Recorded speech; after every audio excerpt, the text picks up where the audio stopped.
안녕하세요.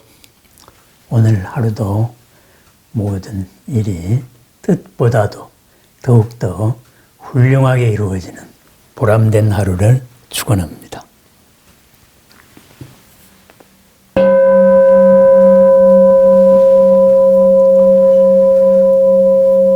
대승불교, 소승불교 이런 말이 있습니다. 그래서 오늘은 대승불교에 대해서 잠깐 알아보기로 하겠습니다. 대승이다 했을 때는 마하야나, 그래서 큰 수레, 큰 탈 것이다 이거죠. 큰 운반 도구 이렇게 말합니다. 그러면은 상대적으로 소승이다 그랬을 때는 작은 탈 것이죠. 그래서 작은 탈 것, 작은 수레 이렇게 말합니다. 대승은 스스로를 높이고 이제 남을 좀 비하했던 말이라고 생각하면 되겠습니다. 그러면은 큰 탈 것에는 많은 사람이 타고 작은 탈 것에는 혼자밖에 못 합니다. 그래서 대승과 소승을 나누는 우선 이름에서 나타나는 첫 번째는 크다 작다, 같이 가느냐 혼자 가느냐, 바로 이 차이가 있겠습니다. 그런데 이러한 것은 외형적인 얘기고 근본적으로 내면적으로는 다른 중요한 차이가 있습니다. 현실의 삶을 어떻게 볼 것이냐, 우리들의 지금의 삶을 이것을 보람된 삶으로 생각할 것이냐, 아니면은 더 훌륭하게 잘 살아야 할 것이냐, 아니면은 어떻게 살든지 간에 이 삶은 빨리 떠나버려야 될 삶인가, 다시는 사라지고 싶지 않는 삶인가, 결국은 삶에 대한 부정적인 얘기냐, 삶에 대한 긍정적인 얘기냐, 이것이 바로 대승과 소승을 나누는 분기점이 될 수가 있습니다. 오늘을 살아가는 이 삶에서 삶을 사랑하는 불교, 대승불교라면은 이 삶이 가지는 모든 한계에서 빨리 벗어나고 싶다, 이러한 것이 대승 아닌 불교라고 보면 되겠습니다. 그렇다면은 모든 부처님의 가르침은 고에서 벗어나자, 한계에서 벗어나자는 겁니다. 그래서 이 한계, 우리를 사라지게 만드는 이 근본 한계, 이 한계에서 벗어나자고 하다가 보니까 이 한계를 일으키는 가장 근본 원인은 바로 스스로의 잘못된 판단, 잘못된 생각틀, 잘못된 행동 관성에 있더라. 그래서 그것을 번뇌라고 말합니다. 이러한 번뇌를 벗어나는 것, 오로지 그 하나만을 목적으로 하는 삶, 그것이 대승 아닌 불교입니다. 흔히 말하는 소승불교입니다. 그런데 이 삶에서 그 번뇌의 요인을 줄인다면은 이 삶은 너무나 아름다운 삶이 될 수가 있다. 너무나 빛나는 삶이 될 수가 있다. 그죠? 빛나는 삶. 결국은 우리가 모든 한계를 벗어나가지고 살아나가야 될 그러한 아름답고 빛나고 자유롭고 행복한 삶. 괴롭지 않는 삶. 뜨겁지 않은 삶이죠. 청정하고 시원한 삶이 바로 이 자리에 있다. 우리들의 삶이다. 이것이 바로 대승불교입니다. 결국은 이 번뇌를 해결을 해서 궁극의 삶, 청정한 삶, 그죠? 번뇌를 해결해서 모든 고가 없는 상태로 가자. 여기에는 다 같습니다. 그것을 내 개인이 갈 수 있다. 네, 이것이 대승 아닌 불교라면은 대승불교는 그러한 것으로서 현실을 살아나가자. 이것이 바로 대승불교라고 말할 수 있습니다. 그래서 대승불교에서는 번뇌에 대한 얘기보다도 보살행에 대한 얘기가 더 주안점을 둡니다. 결국은 어떻게 이 번뇌를 해결해 나갈 것이냐, 번뇌 자체를 목적으로 두는 것보다는 이 번뇌를 어떻게 깨달음으로 바꾸면서 살아나갈 것이냐 하는 현실의 삶의 주안점을 둡니다. 그래서 대승불교의 실천 덕목은 바라밀이 됩니다. 바라밀. 그죠? 현실을 살되 이 현실을 초월해서 현실보다 더 한 차원 높은 삶에서 현실을 포괄하고 사는, 그죠? 같은 삶을 살되 완전히 다른 큰 삶을 사는 사람. 그 길, 그것으로서 깨달음이라는 이름의 궁극의 완성에 이르겠다. 그것이 대승불교입니다. 그래서 바라밀입니다. 저언덕으로 건너간다. 여기서 이쪽으로 가는 게 아니고 여기서 한 차원 더 높게 가는 겁니다. 높게 가면은 포괄을 합니다. 그렇습니다.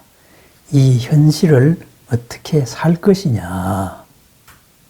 그러다가 보니까 대승불교는 살아나가는 데 필요한 여러 가지 교리에 중점을 두게 되었습니다. 살아나가는 데 우리가 어떻게 생각을 하고 살아나갈 것이냐. 그러면 당연히 연기적으로 생각을 하고 살아나가야죠. 그러면은 연기적으로 살아나간다는 것을, 연기라는 말이 다른 불교에 의해서 많이 번세하게 철학적으로 고답적으로 되었으니까 이것을 새로운 모습으로, 연기의 속성을 새로운 모습으로 바꾸자, 이렇게 해서 나온 것이 공이라는 개념입니다. 실체가 아니다 이거죠. 그것은 인연의 가변적인 한 모습이 모든 개념이다. 그래서 이 세상을 어떻게 바라볼 것이냐, 어떻게 생각할 것이냐, 그죠? 어떻게 자유롭게 너와 나의 한계를 넘어서 더불어 같이 살아나가는 부처의 삶을 살 것이냐. 그래서 그러한 생각의 틀, 이쪽에다가 중점을 두게 됩니다. 그것이 공사상입니다.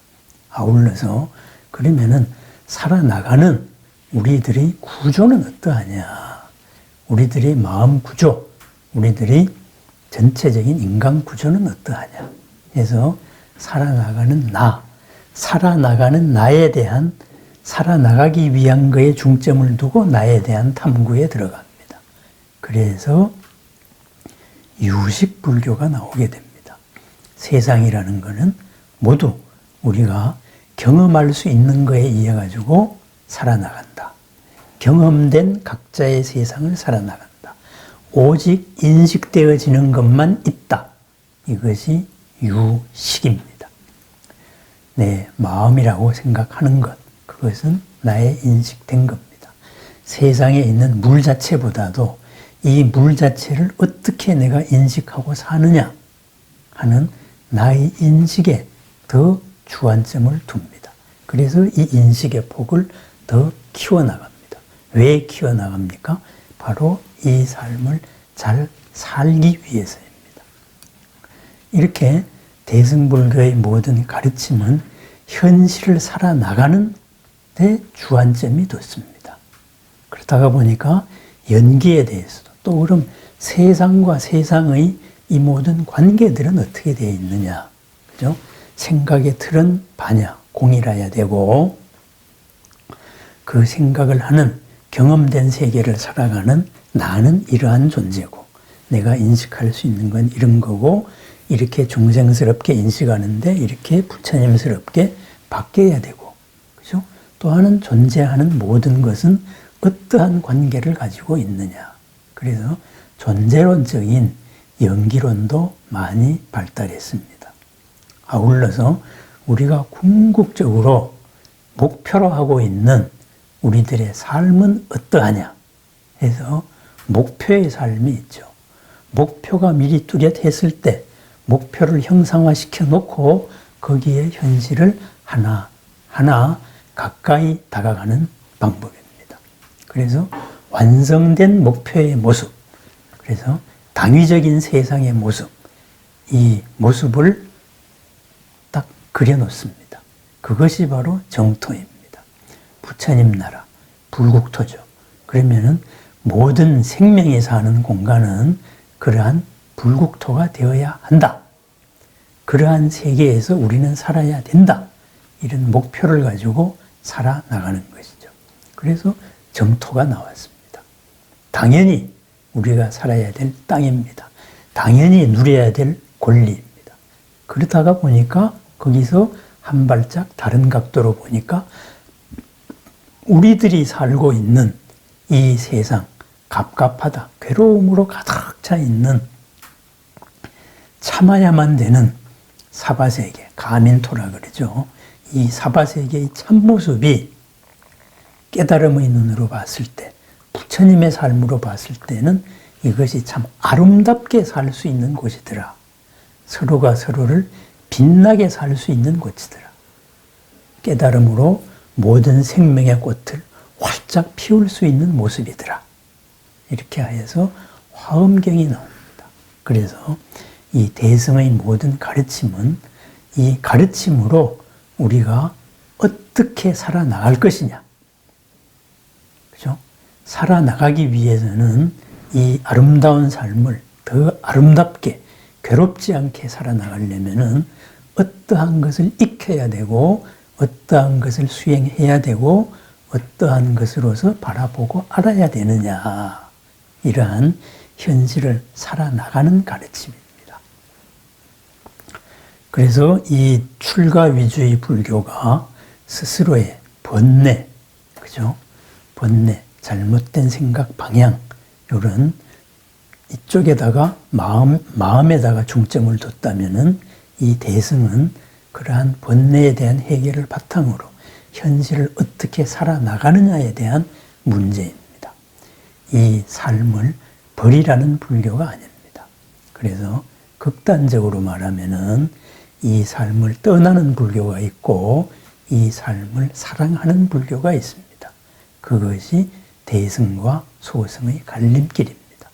그래서 대승 아닌 소승이라고 부르는 데에서는 기초적인 거, 물질로 따지면은 근원적인 거에 중점을 둔다면은 대승불교는 그러한 것을 바탕으로 응용과학, 그죠? 현실의 삶을 풍성하게, 아름답게, 그리고 자유롭게 서로가 서로를 키우는 이런 삶을 살아나가자. 부처님의 삶을 살아나가자. 이쪽에 중점을 두고 있습니다. 그래서 대승은 보살이 되어서 지옥이라도 간다. 중생이 있으면 이런 개념인 반면에 대승 아닌 불교에서는 어떻게 하면 수행이 높아갈수록 이 세상에 덜 온다 해서 흐름에 들어가면은 7번 정도 오면은 드디어 해방된다. 다음으로 가면은 한 번만 오면은 된다. 그 다음으로 가면은 한 번도 오지 않는다. 그 다음으로 가면은 완성이 아라한이 되면은 영원히 오지 않는다. 이런 개념이 됩니다.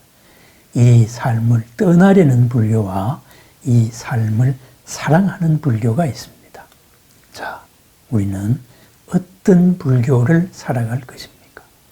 대승과 소승을 가르침의 깊이라든가 가르침의 크기, 이런 철학적으로 구분하려는 것이 지금까지의 방향이었습니다.